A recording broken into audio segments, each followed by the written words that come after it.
Hello friends, welcome to Bagi's kitchen. ಎಲ್ಲರಿಗೂ ನಮಸ್ಕಾರ. ಈ ದಿನ ಒಂದು ಸ್ಪೆಷಲ್ ಸ್ವೀಟ್ ಮಾಡ್ತಾ ಇದ್ದೀನಿ. ಅದು ಎಲ್ರಿಗೂ ತಿಳಿದಿರುವ ಫೇವ್ರೆಟ್ ಸ್ವೀಟ್ ಅದಾಗಿದೆ. ದೊಡ್ಡವರಿಂದ ಚಿಕ್ಕವರಿಗೂ ಇಷ್ಟವಾಗುವ ಸ್ವೀಟ್ ಅದೇನಂದ್ರೆ ಗುಲಾಬ್ ಜಾಮೂನ್.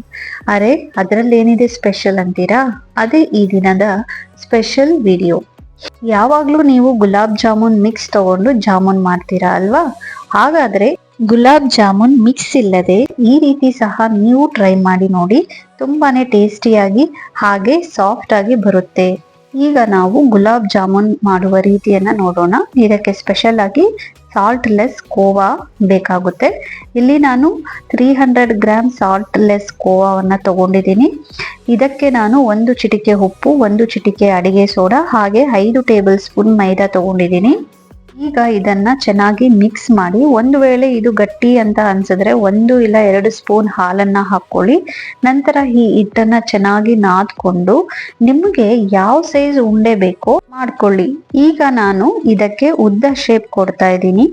ನಿಮ್ಗೆ ರೌಂಡ್ ಶೇಪ್ ಇಷ್ಟ ಆದ್ರೆ ಆ ಶೇಪ್ ಕೊಡಿ. ಇದಾದ್ಮೇಲೆ ಶುಗರ್ ಸಿರಪ್ ಮಾಡೋದು ಹೇಗೆ ಅಂತ ನೋಡೋಣ.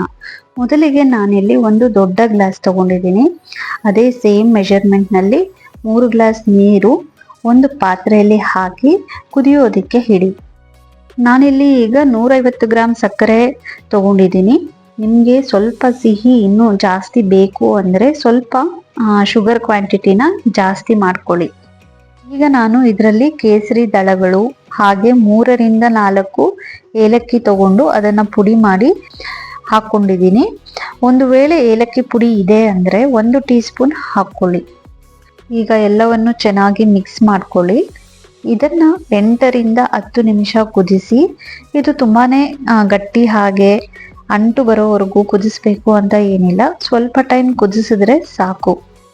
ನಾನಿಲ್ಲಿ ಇನ್ನೊಂದು ಕಡೆ ಕಡಾಯಿ ಇಟ್ಟು ಅದಕ್ಕೆ ಎಣ್ಣೆ ಹಾಕಿ ಕಾಯಿಸ್ಲಿಕ್ಕೆ ಇಟ್ಟಿದ್ದೀನಿ. ಎಣ್ಣೆ ಚೆನ್ನಾಗಿ ಕಾದ ಮೇಲೆ ಈಗ ಸ್ಲೋ ಫ್ಲೇಮ್ಗಿಡಿ. ಇನ್ನೊಂದು ಕಡೆ ನಾನು ಶುಗರ್ ಸಿರಪ್ನ ಮಿಕ್ಸ್ ಮಾಡ್ಕೊಳ್ತಾ ಇದ್ದೀನಿ. ಈಗ ಎಲ್ಲ ಉಂಡೆಗಳ ಶೇಪ್ ರೆಡಿ ಆಗಿದೆ. ಎಣ್ಣೆ ಕಾದ ನಂತರ ನಿಧಾನಕ್ಕೆ ಒಂದೊಂದಾಗಿ ಮಾಡಿಟ್ಟಿರುವ ಉಂಡೆಗಳನ್ನ ಎಣ್ಣೆಯಲ್ಲಿ ಬಿಡಿ. ಈಗ ಸ್ಟವ್ ಫ್ಲೇಮ್ನ ನೀವು ಜೋರಾಗಿ ಇಡಕ್ಕೆ ಹೋಗ್ಬೇಡಿ. 1 ನಿಮಿಷ ಆದ್ಮೇಲೆ ನೀವು ಸ್ಟವ್ ಫ್ಲೇಮ್ನ ಮೀಡಿಯಂ ಫ್ಲೇಮ್ಗೆ ತಗೊಂಬನ್ನಿ.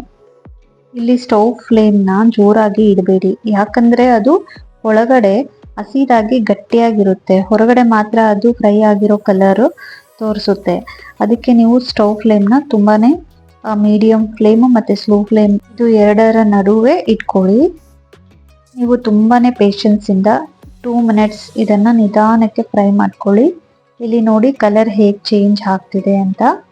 ನಾನಿಲ್ಲಿ ಸ್ವಲ್ಪ ಜಾಸ್ತಿ ಉಂಡೆಗಳನ್ನ ಹಾಕೊಂಡ್ಬಿಟ್ಟಿದ್ದೀನಿ ಕಡಾಯಿಗೆ. ನೀವು ಮೊದಲಿಗೆ ಸ್ವಲ್ಪ ಸ್ವಲ್ಪ ಉಂಡೆಗಳನ್ನ ಹಾಕೊಂಡು ಫ್ರೈ ಮಾಡ್ಕೊಳ್ಳಿ. ನಿಮ್ಗೆ ತುಂಬಾನೇ ಡಾರ್ಕ್ ಕಲರ್ ಬೇಕಂದ್ರೆ ಈ ರೀತಿ ಕಲರ್ ಬರೋವರೆಗೂ ಫ್ರೈ ಮಾಡ್ಕೊಳ್ಳಿ. ಇಲ್ಲ ಅಂದ್ರೆ ಸ್ವಲ್ಪ ಬೇಗ ಎತ್ತಿ ಶುಗರ್ ಸಿರಪ್ ನಲ್ಲಿ ಹಾಕೊಳ್ಳಿ. ಈಗ ಎಲ್ಲಾ ಜಾಮೂನ್ನ ಶುಗರ್ ಸಿರಪ್ ನಲ್ಲಿ ಹಾಕೊಂಡು ಪ್ಲೇಟ್ ನಾನು ಕ್ಲೋಸ್ ಮಾಡ್ತಾ ಇದ್ದೀನಿ. ನಾನಿಲ್ಲಿ ಇನ್ನೊಂದು ಬ್ಯಾಚು ಹಾಕೊಳ್ತಾ ಇದ್ದೀನಿ ಕಡಾಯಿಗೆ. ಇದನ್ನು ಸಹ ನೀವು 2 ನಿಮಿಷ ತುಂಬಾನೇ ಸ್ಲೋ ಫ್ಲೇಮು ಅಥವಾ ಮೀಡಿಯಂ ಫ್ಲೇಮ್ನಲ್ಲಿ ಫ್ರೈ ಮಾಡ್ಕೊಳ್ಳಿ. ಈಗ ನಾನು ಎಲ್ಲ ಜಾಮೂನ್ಗಳನ್ನ ಶುಗರ್ ಸಿರಪ್ ನಲ್ಲಿ ಹಾಕೊಳ್ತಾ ಇದ್ದೀನಿ. ಇದನ್ನ ಈಗ ಒಂದು 1/2 ಅವರ್ ಮುಚ್ಚಿಡಿ. ನೀವು ತಿನ್ಬೇಕಾದ್ರೆ ನಿಮ್ಗೆ ಬಿಸಿ ಬಿಸಿ ಬೇಕು ಅಂತ ಹೇಳಿದ್ರೆ ಸ್ವಲ್ಪ ಬಿಸಿ ಮಾಡ್ಕೊಳ್ಳಿ, ಹಾಗೆ ಸರ್ವ್ ಮಾಡಿ. ತುಂಬಾನೇ ಸಾಫ್ಟ್ ಆಗಿ ಮತ್ತೆ ಟೇಸ್ಟಿಯಾಗಿ ಬರುತ್ತೆ. ನಿಮಗೆ ಈ ವಿಡಿಯೋ ಇಷ್ಟವಾದರೆ ಲೈಕ್ ಮಾಡಿ, ಶೇರ್ ಮಾಡಿ ಮತ್ತೆ ಕಮೆಂಟ್ ಮಾಡಿ ಹೇಗಿತ್ತು ಗುಲಾಬ್ ಜಾಮೂನ್ನ ವಿಡಿಯೋ ಅಂತ.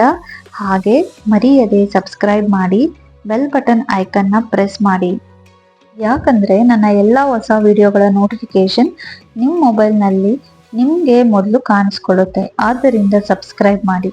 Thank you.